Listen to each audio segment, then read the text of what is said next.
Shalom ibu-ibu yang dikasih oleh Tuhan, kita bertemu kembali di dalam persekutuan Komisi Wanita setiap hari Kamis. Saya rindu biarlah setiap kita bisa sama-sama merasakan kembali hadirat Tuhan di dalam kehidupan kita di dalam persekutuan Komisi Wanita ini. Mari sebelumnya kita akan berdoa terlebih dahulu. Bapa di dalam surga, kami mengucap syukur untuk segala berkat yang Tuhan limpahkan di dalam kehidupan kami hari lepas hari. Hingga hari ini kami bisa kembali berkumpul, bersekutu secara online di dalam persekutuan Komisi Wanita GKIM Tong Tasikmalaya. Kami rindu Tuhan menyiapkan hati pikiran kami. Kami rindu Tuhan menyertai kami, dan kami rindu Tuhan memimpin hidup kami agar kami bisa lebih sungguh lagi bersekutu di hadapan Tuhan. Ini doa kami, ini kerinduan kami. Tuhan beracara atas hidup kami, Tuhan yang memimpin iman rohani kami. Dalam nama Tuhan Yesus kami berdoa, amin. Tuhan itu sanggup dan Tuhan itu selalu menyertai hidup kita. Hari lepas hari Dia tidak pernah meninggalkan kita dan Dia selalu bersama-sama dengan kita. Maka mari kita percayakan segala pergumulan kita kepada Tuhan karena Dia sanggup menolong kita.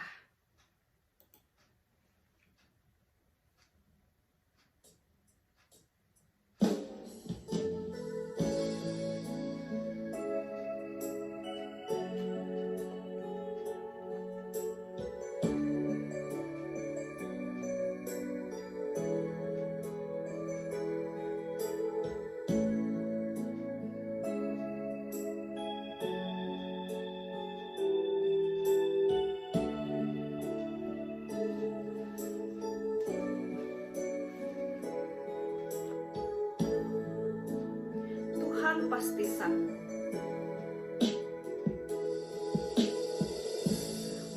Kuatkanlah hatimu,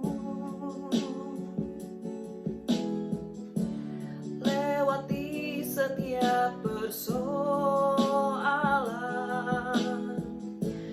Tuhan Yesus selalu menopangmu. Jangan berhenti harap padanya. Kuatkanlah hatimu, kuatkanlah hatimu, lewati setiap persoalan. Tuhan Yesus selalu menopangmu. Jangan berhenti harap padanya. Katakan, Tuhan pasti sanggup. Tuhan pasti sanggup. Tangannya takkan terlambat untuk mengangkatmu. Tuhan masih sanggup. Percayalah, Dia tak tinggalkanmu.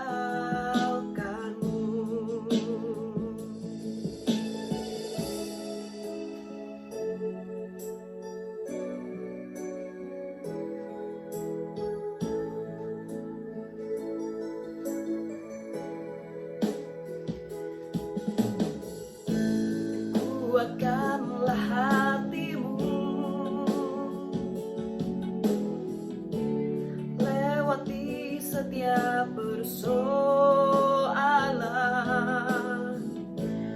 Tuhan Yesus selalu menopangmu. Jangan berhenti harap padanya. Tuhan pasti sanggup. Tangannya takkan terlambat untuk mengangkatmu. Tuhan masih sanggup. Percayalah, Dia tak tinggalkanmu.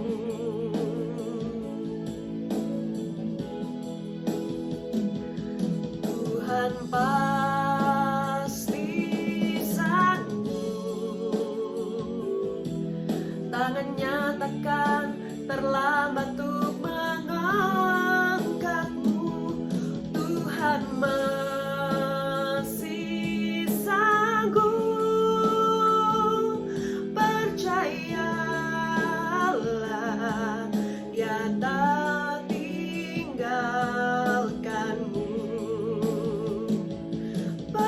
percayalah, Dia tak tinggalkanmu.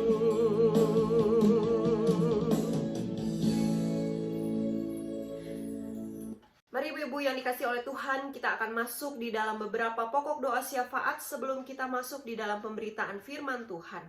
Yang pertama, kita mau berdoa bersama-sama untuk gereja kita GKIM Kaintong Tasikmalaya. Kita rindu biar Tuhan yang memimpin, kita rindu biar Tuhan yang menyertai gereja ini. Di dalam masa pandemi ini, gereja bisa tetap terus eksis mengabarkan firman Tuhan bagi setiap jemaat Tuhan maupun bagi setiap orang-orang yang belum percaya kepada Tuhan. Kedua, kita mau doakan untuk gereja kita ini, pertumbuhan iman rohani jemaat agar dapat bertumbuh di dalam Tuhan, mulai dari para pemimpin gereja GKIM Tasikmalaya hingga setiap jemaat dan bahkan para simpatisan. Mari kita berdoa, kita buka suara. Bapa di dalam surga, kami mengucap syukur ya Tuhan. Betapa indahnya Tuhan mengizinkan gereja di dalam masa pandemi masih tetap bisa mengabarkan firman, masih bisa tetap menjalankan visi misi Tuhan.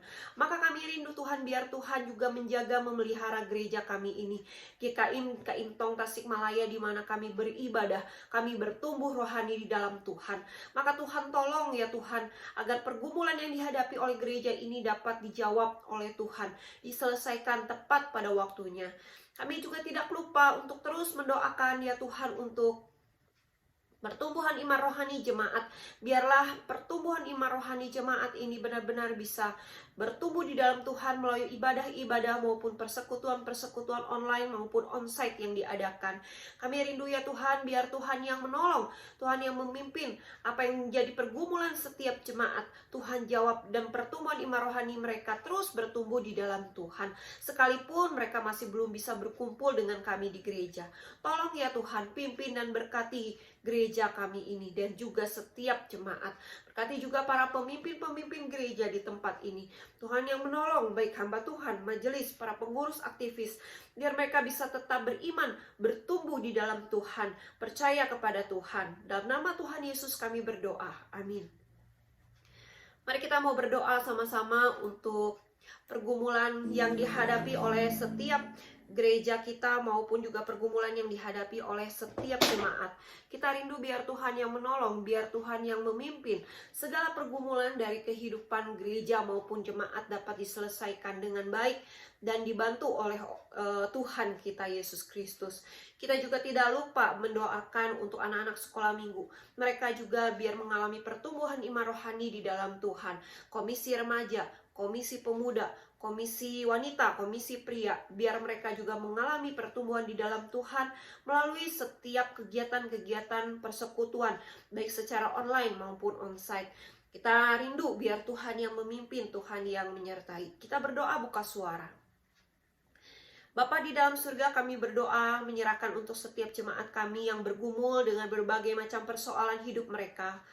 Baik masalah ekonomi, baik masalah keluarga, maupun juga pergumulan mereka, pasangan muda yang ingin memiliki seorang anak. Tuhan berikan dan Tuhan bukakan rahim mereka sehingga mereka bisa memiliki seorang anak. Kami juga berdoa pasangan-pasangan muda yang mencari atau anak-anak muda yang sedang mencari pasangannya, ataupun juga untuk bisa mendapatkan pasangan yang tepat. Tuhan tolong tunjukkan, Tuhan tolong arahkan, dan biar mereka tidak meninggalkan Tuhan, tetapi mereka makin giat di dalam Tuhan. Kami mau berdoa juga menyerahkan anak-anak sekolah minggu, di mana mereka dididik secara online untuk sementara ini. Sudah hampir setahun ya Tuhan, tetapi ada Tuhan tetap menyertai mereka, ada Tuhan tetap bersama-sama dengan mereka.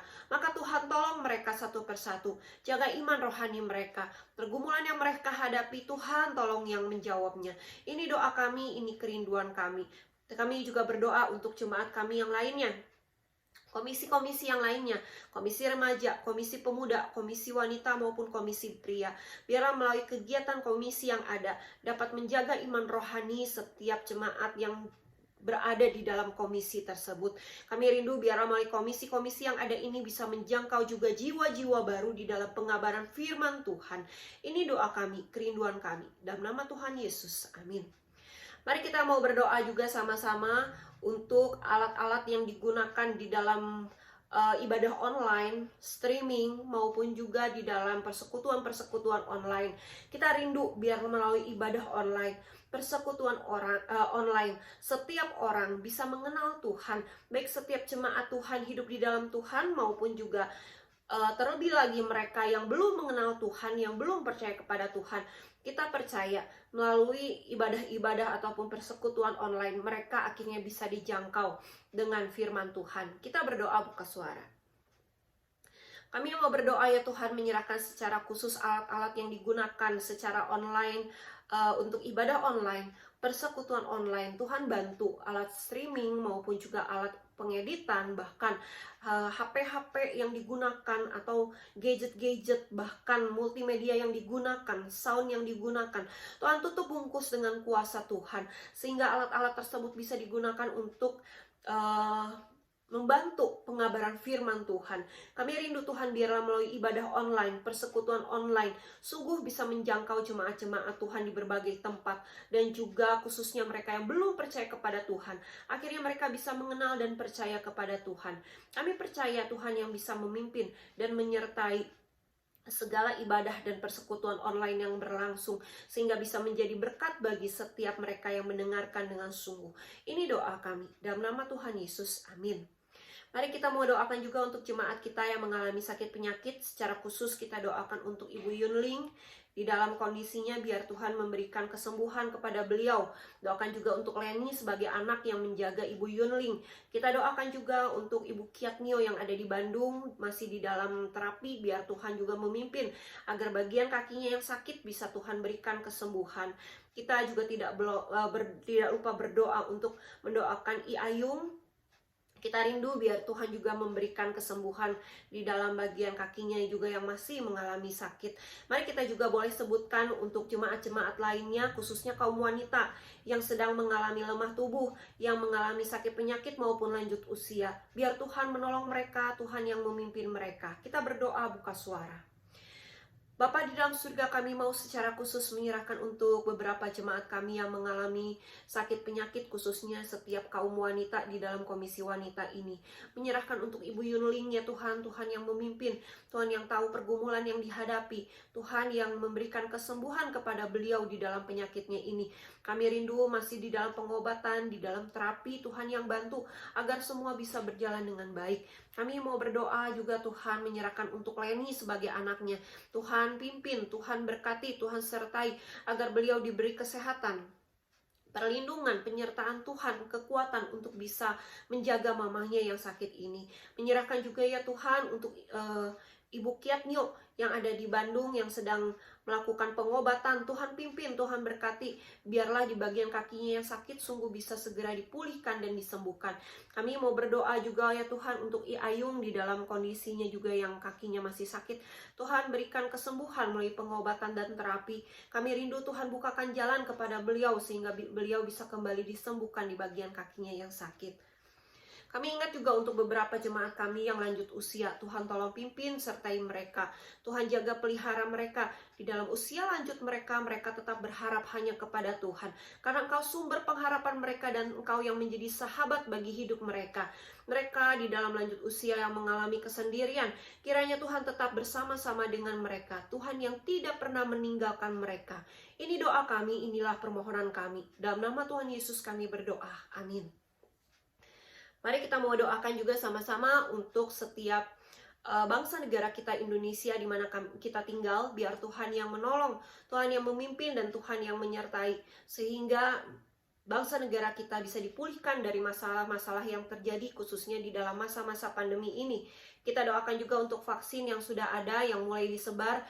Kita rindu biarlah vaksin itu bisa disebar dengan adil, dan vaksin itu bisa disosialisasikan kepada setiap masyarakat di Indonesia ini. Kita berdoa buka suara. Bapa di dalam surga, kami mau berdoa menyerahkan ya Tuhan untuk bangsa negara kami Indonesia di mana kami tinggal. Tuhan menolong, Tuhan memimpin, memulihkan bangsa negara kami ini dari segala mara bahaya yang terjadi, dalam segala tantangan-tantangan yang dihadapi. Kami rindu ya Tuhan, Engkau yang memimpin dan menyertai apa yang menjadi pergumulan bangsa negara kami ini, Tuhan yang menjawabnya. Khususnya di dalam masa-masa pandemi ini, Tuhan segera, Tuhan kiranya bisa memulihkan bangsa negara kami ini. Tuhan bisa menghapuskan ataupun juga meniadakan virus yang ada ini. Kami percaya atas kuasa Tuhan, Tuhan pasti bisa menolong bangsa negara kami ini. Kalaupun juga ya Tuhan, kami tidak tahu waktu masa pandemi akan berlangsung sampai kapan. Tetapi kami percaya ada kekuatan dari Tuhan, memampukan kami untuk berjalan hidup di dalam Tuhan, untuk mempertahankan hidup ini di dalam Tuhan.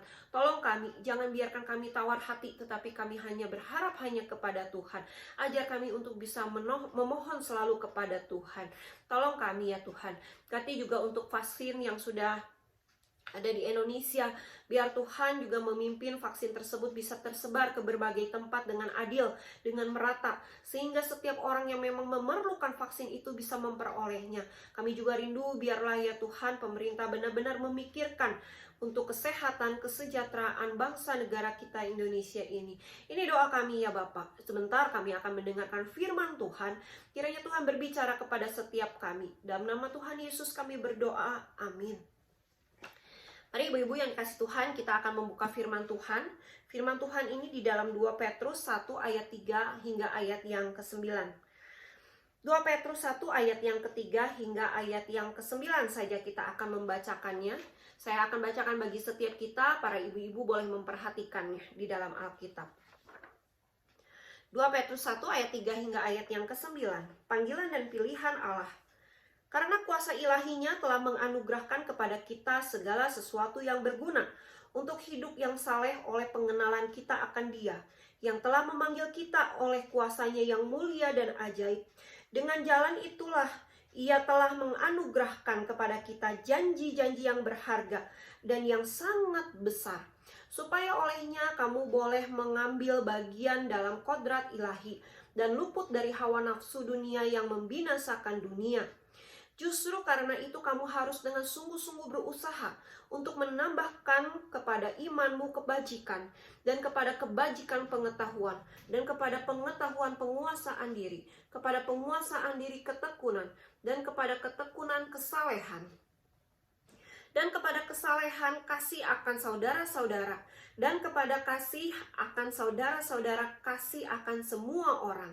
Sebab apalagi semuanya itu ada padamu dengan berlimpah-limpah, kamu akan dibuatnya menjadi giat dan berhasil dalam pengenalanmu akan Yesus Kristus Tuhan kita.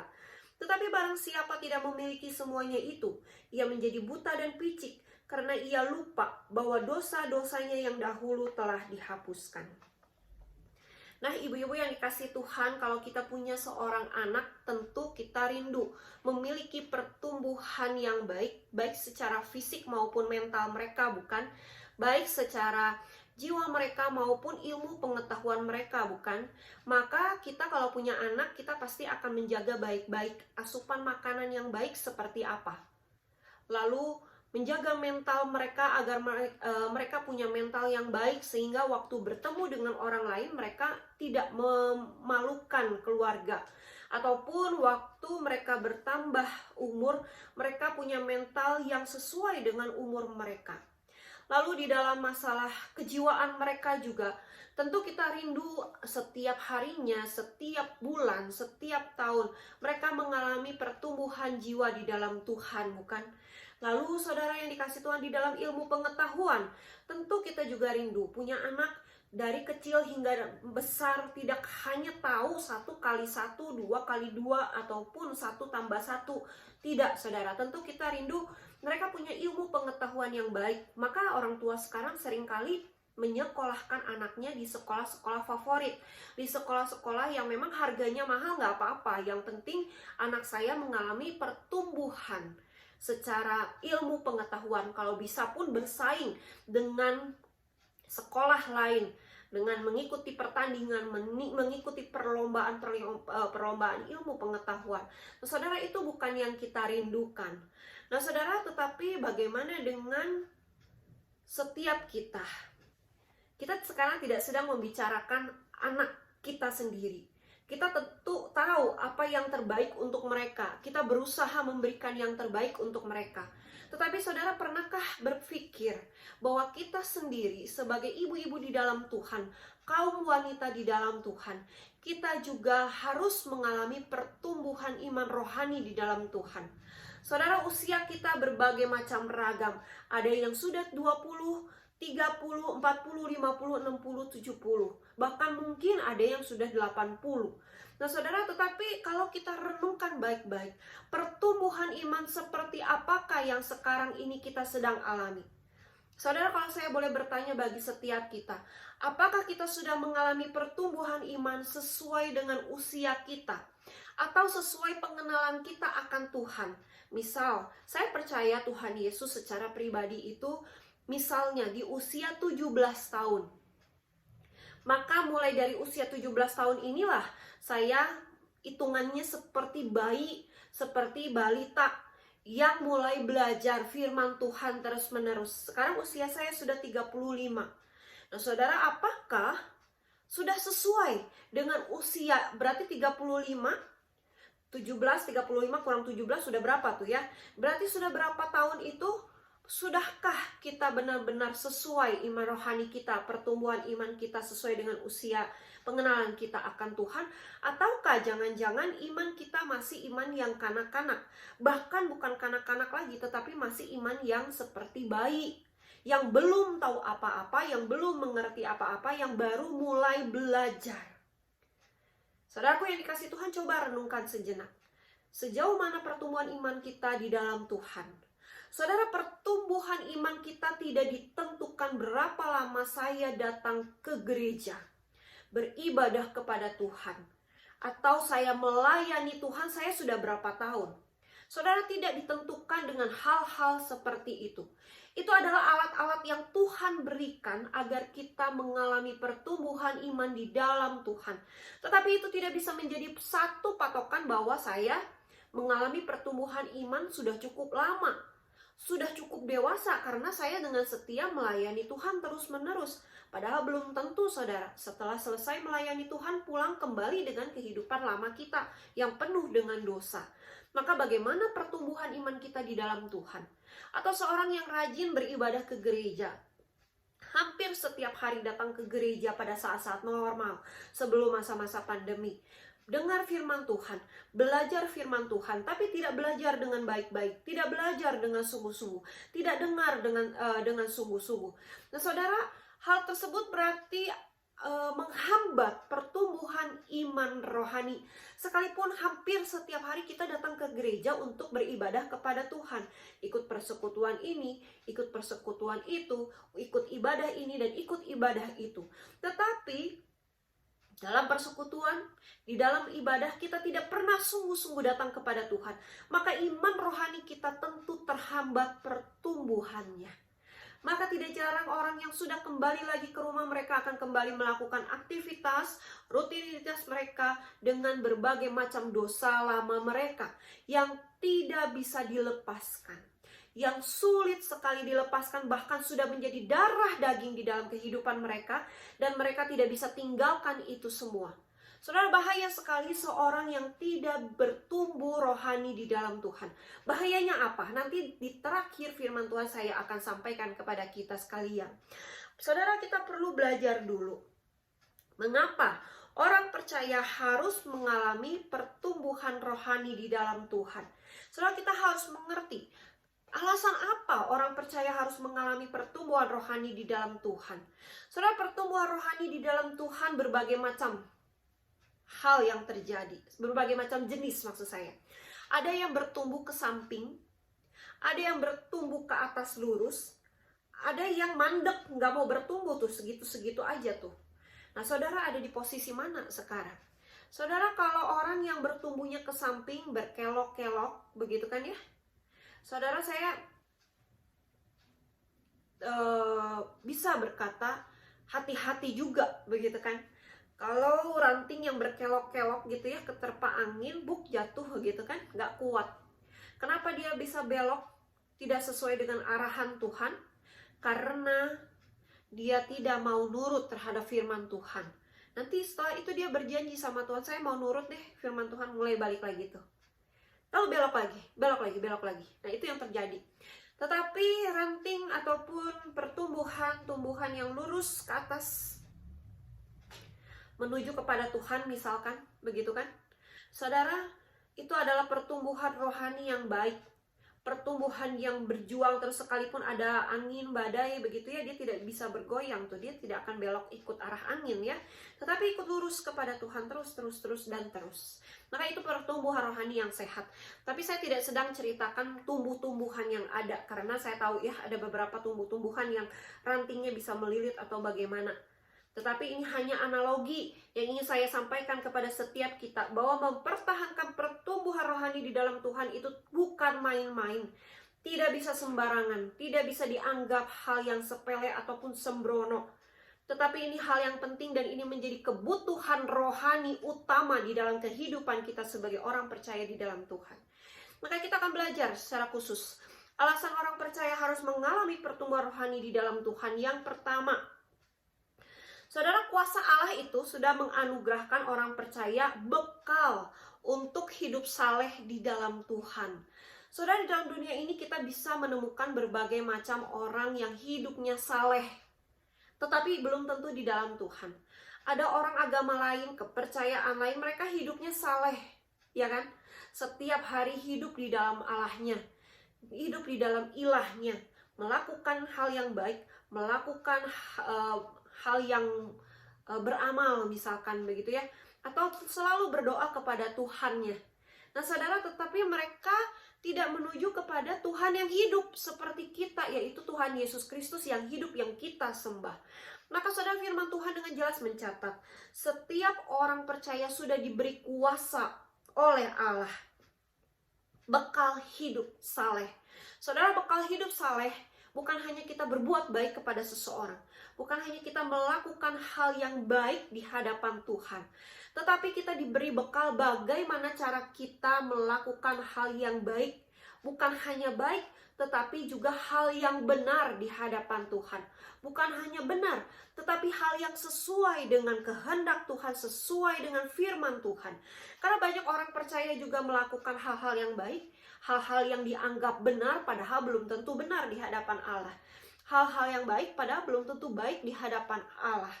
Tidak sesuai dengan kehendak Allah. Lalu mereka bisa mengatakan, saya sudah hidup benar kok, saya sudah hidup saleh kok. Tidak, saudara ya. Hidup saleh artinya hidup yang berdasarkan kemauannya Tuhan, kehendaknya Tuhan. Waktunya menolong orang, saudara harus menolong orang. Waktunya saudara bersekutu dengan Tuhan, saudara harus bersekutu dengan Tuhan. Tidak bisa waktu itu dicuri untuk menolong seseorang, tidak. Waktunya berdoa kepada Tuhan, bersekutu dengan Tuhan, ya harus bersekutu dengan Tuhan. Itu adalah seorang yang hidupnya saleh. Hidup yang saleh juga adalah orang yang mempertahankan imannya, dirinya di hadapan Tuhan. Sekalipun banyak tantangan, sekalipun banyak godaan, sekalipun banyak cobaan dan rintangan di depan sana, dia tetap hidup kokoh tuh di dalam Tuhan. Sekalipun dia diterpa angin, dia sebagai bagian batang yang kuat ini begitu ya, terus bertumbuh naik ke atas kepada Tuhan, tidak diombang-ambingkan oleh situasi dan keadaan. Nah saudara, itu adalah orang yang saleh. Jadi orang yang saleh tidak selalu identik dengan melakukan kegiatan-kegiatan sosial atau kegiatan-kegiatan menolong sesama. Tetapi kehidupan yang saleh juga dia harus membuktikannya dan mempertahankannya di dalam dirinya kepada Tuhan. Jadi hubungan orang yang saleh memiliki hubungan diri saya pribadi kepada Tuhan maupun diri saya dengan sesama dan lingkungan di sekitar saya. Semuanya tidak bisa jalan mana yang lebih dulu, tidak, tapi semuanya harus berjalan beriringan. Nah saudara, itu adalah orang yang saleh. Maka firman Tuhan mencatat, Tuhan sudah beri kuasa dan itu adalah anugerah yang dilimpahkan kepada orang percaya. Karena pengertian saleh bagi orang dunia yang tidak percaya Tuhan maupun kesalehan bagi orang Kristen, orang percaya kepada Tuhan itu berbeda. Tadi saya sudah jelaskan perbedaannya di awal. Maka orang Kristen, orang percaya sudah mengerti apa yang harus dilakukan di dalam Tuhan, maka dia disebut sebagai orang yang saleh. Nah saudara, itu kuasa yang Tuhan berikan, khusus diberikan kepada orang percaya, sehingga orang percaya tidak dibutakan oleh kesalehan-kesalehan yang diajarkan oleh orang dunia. Nah saudara, kenapa makanya orang percaya harus mengalami pertumbuhan iman rohani di dalam Tuhan? Lalu yang kedua, saudara, kita melihat Allah menganugerahkan janji-janji yang berharga dan besar. Nah saudara, waktu Tuhan memberikan kita pertumbuhan rohani, maka ada janji-janji Tuhan yang Ia berikan dan itu berjalan beriringan. Diberikan oleh Tuhan kepada orang percaya yang berharga dan yang besar. Agar apa? Saudara, agar mengambil kodrat ilahi. Artinya kodrat ilahi begini. Bukan kita sama seperti Allah, kita sama sejajar posisinya dengan Allah. Tentu berbeda, Allah di atas kita, kita ada di bawahnya karena kita adalah ciptaannya. Tetapi maksudnya kodrat ilahi. Tuhan mengangkat kita, mengadopsi kita menjadi anak-anak Allah. Tadinya kita orang yang jauh dari Allah, kita tidak ada hubungan dengan Allah, tetapi Allah menolong kita melalui kematian Tuhan Yesus di salib. Tuhan mengangkat kita menjadi anak Allah. Kita memperoleh hidup yang kekal. Saudara, itu juga adalah kodrat ilahi. Kita bisa masuk ke surga nanti saat kita kembali kepada Dia. Itu adalah kodrat ilahi. Itu yang dijanjikan. Itu yang akan diberikan kepada setiap kita sebagai orang percaya di hadapan Allah. Saudara, indah bukan? Jadi orang yang percaya kepada Allah. Jadi orang yang hidup di dalam Allah. Lalu saudara, selanjutnya apa? Allah menganugerahkan janji yang berharga dan besar itu luput dari hawa nafsu dunia. Nah saudara, ini yang seringkali diabaikan oleh orang dunia maupun orang Kristen pada umumnya. Mereka mengabaikan, mereka menerima yang namanya kehidupan kekal, menjadi anak Allah. Mereka terima itu semua. Bahkan mereka akan menerima mahkota begitu ya di surga nanti. Mereka sudah mengangan-angankan itu semua. Mereka sudah memimpi-mimpikan itu semua. Tetapi bagaimana dengan kehidupan di dalam dunia, di mana kita masih hidup, di mana masih kita tinggal? Seringkali ini yang diabaikan. Saudara, mengalami pertumbuhan iman rohani di dalam Tuhan, maka janji Allah akan bukan melepaskan, tetapi memampukan kita, bahkan meluputkan kita dari hawa nafsu dunia. Saudara, hawa nafsu dunia itu apa? Kita tentu tahu, yaitu dosa-dosa yang ditawarkan oleh si iblis kepada setiap kita. Makanya itu disebut sebagai cobaan, sebagai tantangan iman, sebagai godaan dari si iblis. Itu ditawarkan kepada kita. Nah, saudara, orang yang mengalami pertumbuhan iman rohani di dalam Tuhan, mereka akan menolak itu semua dan mereka akan tahu ini adalah hawa nafsu dunia. Saya harus tinggalkan, saya harus lepaskan. Saya tidak boleh bermain-main dengan dosa. Karena dosa itu sifatnya mengikat. Setelah mengikat, dia menjerumuskan seseorang. Setelah terjerumus, baru sadar, mau keluar sudah susah. Mau meninggalkan dosa lama, sulitnya minta ampun. Nah saudara, itu adalah hawa nafsu dunia. Tetapi bagi orang percaya mengalami pertumbuhan iman yang sehat kepada Tuhan, dia tidak akan berkata ini hal yang susah. Saya akan berjuang, tetap berjuang keluar dari dosa lama saya. Hingga akhirnya orang tersebut lepas dari dosa lamanya itu. Nah saudara, ini adalah orang yang mengalami pertumbuhan iman di dalam Tuhan. Karena dia tahu, dia sadar bahwa ini dosa yang tidak boleh saya pegang terus-menerus. Saya tidak boleh terikat di dalamnya. Saya harus lepaskan. Baik dosa lama, dosa yang baru, atau dosa yang nanti akan datang, saya harus tinggalkan itu semua. Saya harus berani berkata, saya tidak mau hidup di dalam dosa. Saya mau hidup di dalam Tuhan. Nah, saudara, itu adalah orang yang mengalami pertumbuhan iman rohani di dalam Tuhan. Karena mereka dimampukan oleh Tuhan dan diluputkan dari segala hawa nafsu dunia. Saudara, jangan main-main dengan hawa nafsu dunia. Karena hawa nafsu dunia yang ditawarkan oleh dunia itu begitu mengerikan, begitu menggiurkan, sehingga orang percaya bisa saja tergoda, terpengaruh, bahkan terlihat seperti abu-abu. Ini boleh gak ya saya lakukan? Ini boleh tidak ya saya kerjakan? Padahal itu adalah dosa yang harusnya kita hindari, harusnya kita tinggalkan. Tetapi seringkali orang Kristen bermain-main dengan dosa. Coba-coba, apakah saya akan jatuh ke dalam dosa atau tidak? Contoh ya saudara ya. Suatu kali teman saya cerita begini, saya pengen main ke diskotik. Lalu saya tanya, ngapain kamu main ke diskotik? Kamu tahu kan Tuhan kita tidak suka kalau kita pergi main ke sana. Banyak dosa di dalamnya, banyak godaan dari si iblis di dalamnya. Lalu anak ini atau teman saya ini berkata begini, kalau saya belum masuk ke sana mana saya tahu? Kalau saya belum ikut-ikut dengan mereka, seperti apa di dalam sana, bagaimana saya tahu? Saya juga datang ke sana ingin menginjili agar orang di dalam sana bisa keluar, akhirnya meninggalkan tempat itu dan percaya kepada Tuhan, hidup benar di dalam Tuhan. Lalu saya katakan begini, kamu gak bisa main-main, kamu tidak bisa sembarangan. Kalau kamu masuk ke sana yang ada kamu terbawa, bukan kamu yang bawa orang tersebut keluar dari diskotik itu dan meninggalkan kehidupan mereka di sana. Tidak, jangan-jangan nanti kamu yang tidak kuat iman, kamu yang terbawa. Kenapa? Karena godaan iblis itu begitu besar. Karena godaan setan itu begitu kuat. Mengikat orang yang sekalipun berkata saya kuat di dalam Tuhan, tetapi akhirnya dia bisa saja jatuh terjerumus di dalam kehidupan dosa. Saudara, itu yang seringkali terjadi. Seringkali orang Kristen pengen coba-coba, pengen coba dan mengatakan dengan bahasa rohani, embel-embel rohani, saya mau bawa orang tersebut keluar dari kehidupan yang berdosa untuk masuk di dalam kehidupan yang benar. Tetapi saya nyemplung dulu ke kehidupan mereka yang berdosa. Saudara, hati-hati, tidak bisa main-main. Ada banyak cara untuk menolong orang keluar dari kehidupan yang berdosa, tapi bukan cara mencoba-coba diri untuk terjun, nyemplung ke tempat atau ke kubangan orang yang berdosa itu. Jangan-jangan nanti kita yang ditarik untuk ikut berdosa, akhirnya kita yang berdosa tidak bisa keluar setelah kita lakukan dosa. Karena dosa itu begitu nikmat, bukan? Nah saudara, maka orang yang percaya kepada Tuhan, dia akan dimampukan dan diluputkan dari hawa nafsu itu.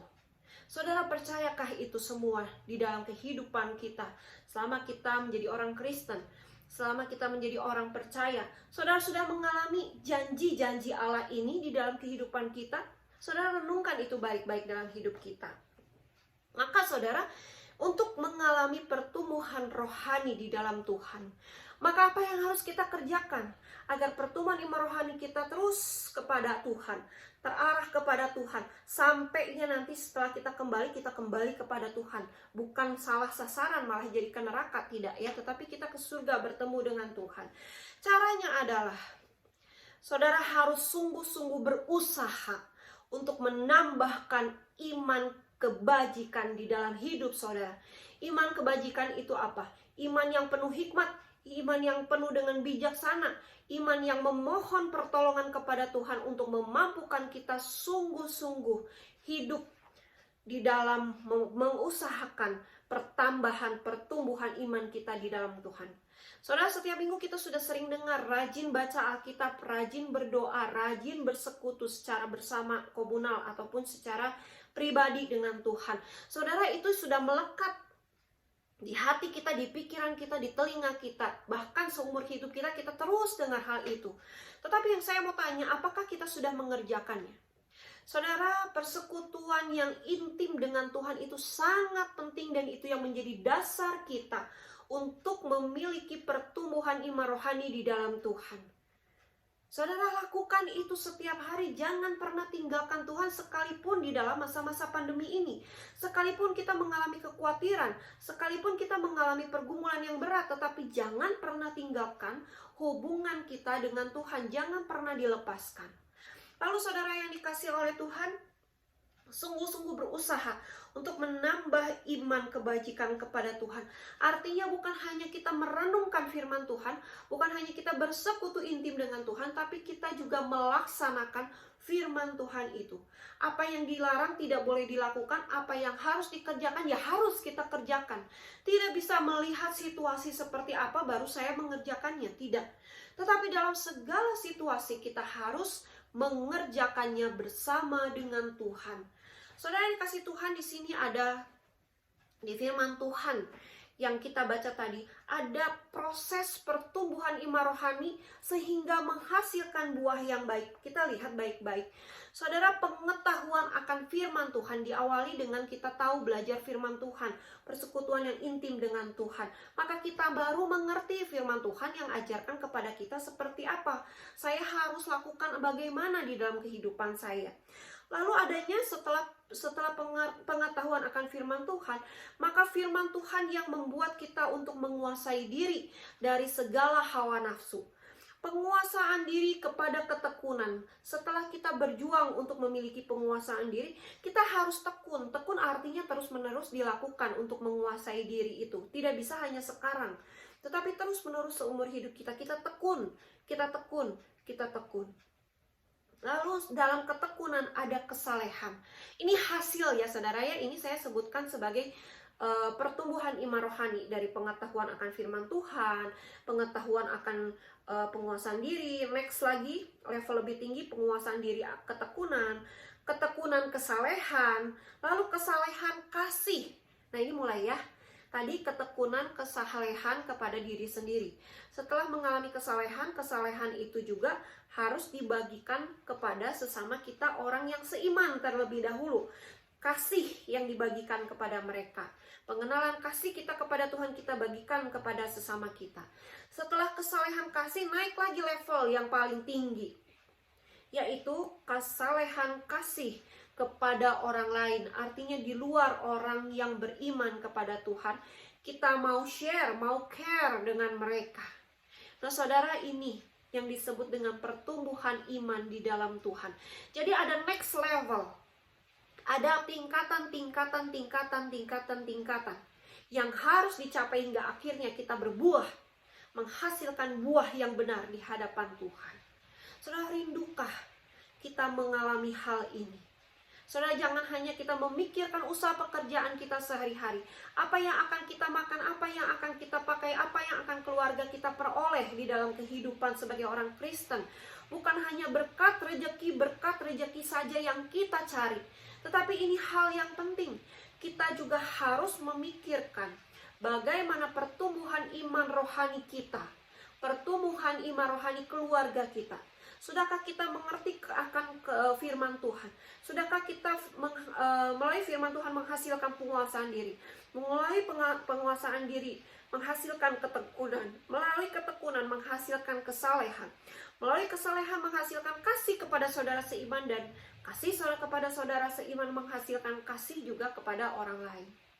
Saudara, hasil yang didapat ini dibuatnya oleh Tuhan menjadi berhasil dan giat di dalam pengenalan akan Tuhan. Saudara, maka ini adalah hal yang penting. Hasil dari buah rohani, dari pertumbuhan rohani, yaitu buah rohani. Hasil yang didapat adalah dibuatnya menjadi berhasil dalam melakukan berbagai macam hal-hal rohani di dalam Tuhan, dibuatnya berhasil.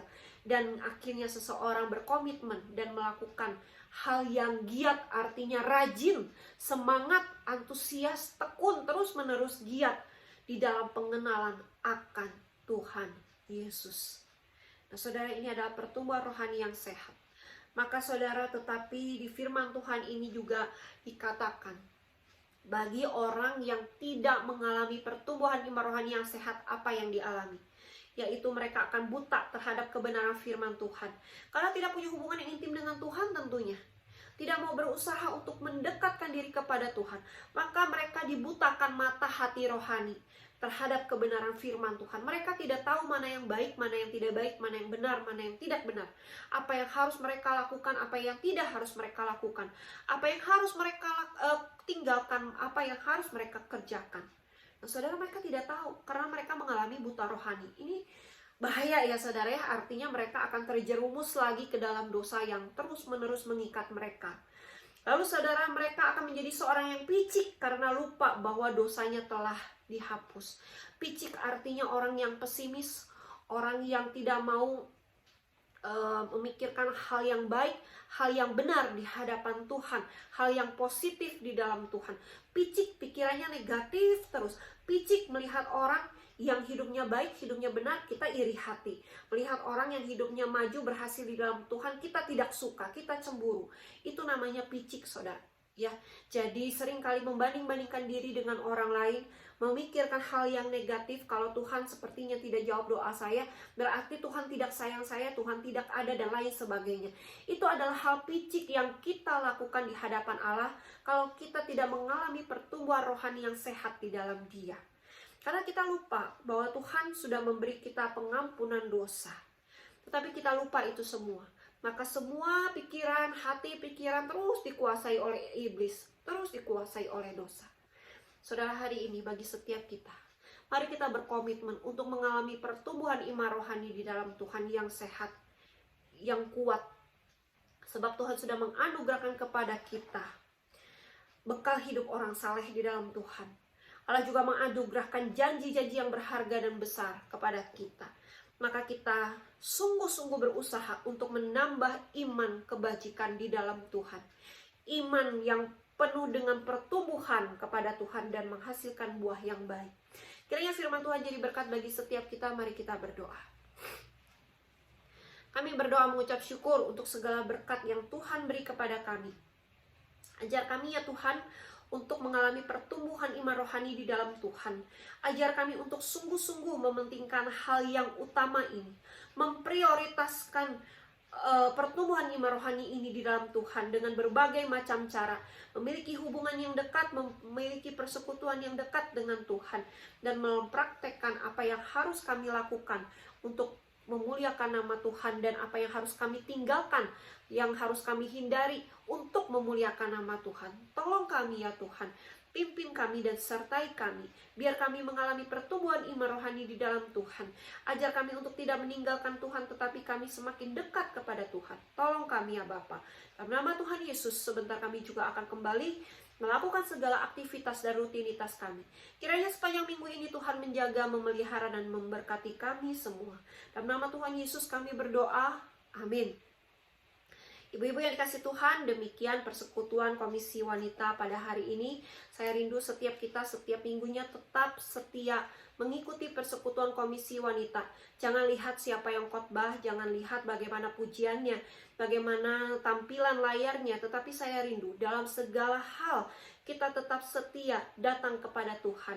Saudara, persekutuan ini diadakan setiap minggunya dengan kesibukan para hamba Tuhan, bahkan mereka harus mengedit sendiri video-video yang ada. Tidak mudah saudara, mereka butuh waktu yang lebih panjang untuk mengedit video tersebut. Belum lagi mereka harus menyiapkan berbagai macam persiapan pelayanan di setiap minggunya.